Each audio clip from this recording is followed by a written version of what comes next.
No a teď jsem si nechával úplně nakonec tu nejdůležitější informaci. Byl postaven jeden jediný kus. Opravdu jeden jediný kus byl v těch letech 1929 postaven, sloužil a létal až do roku 1932. A pak byl sešrotován v Brooklands právě v roce 1932. Ale to se už teď že jsem A.B.C. robit.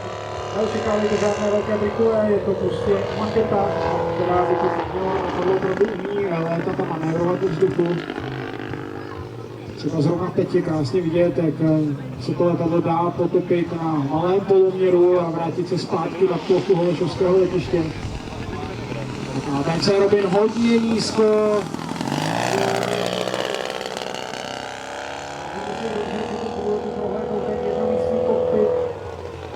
Jsi viděl, jak ta termika zapracovala na tom Robinu, jak to letadlo poskočilo v jednu chvíli nahoru při tom zákazu motoru.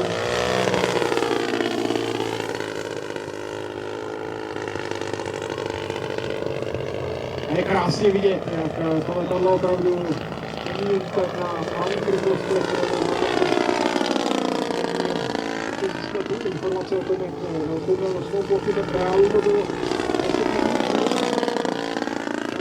s velkými křídly, které právě umožňovaly ten pomalý polet, stejně jako teď ta varianta ve velikosti 1:2, to znamená poloviční než ten reálný stroj. Tak si představte, jako velké, nebo spíš správně řečeno malé to letadlo bylo. A z takové kladky minimální, opravdu minimální rychlost, nebo toho letadla by se dalo jít.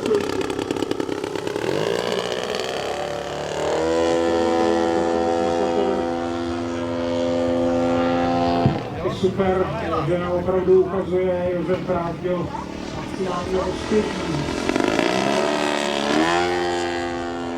Já jsem říkal, že nebudou žádné obraty a jako by mě Josef Brazdil chtěl vyvést z omylu, tak teď je opravdu prudké stoupání a ukázal, že i tohle si může ten model dovolit. Já jsem si úplně jistý, že ta náma silová by tohle to zvládla. Jestli si tam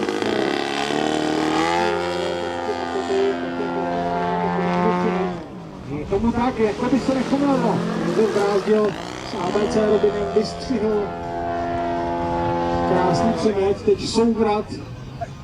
Tak Josef si prostě řekl, že mě dokáže, že tenhle ten stroj dokáže létat ty základní obraty a tohle si tady chce. Ty prvky jsou precizní a ono přeci jenom s touhletou obrovskou brnou, to není vůbec jednoduché. Ale je vidět, že i to se dá. A opět ta obratnost.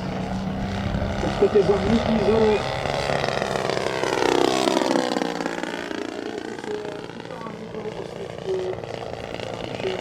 Dokázal, že to ten stroj je opravdu i dnes ve formě.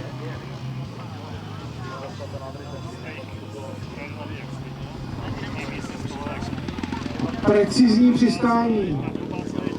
Lehký odskok. A po druhé už to bude v pořádku. Přistání jako do Josef Brazdil, A.B.C. Robin. Velice pěkná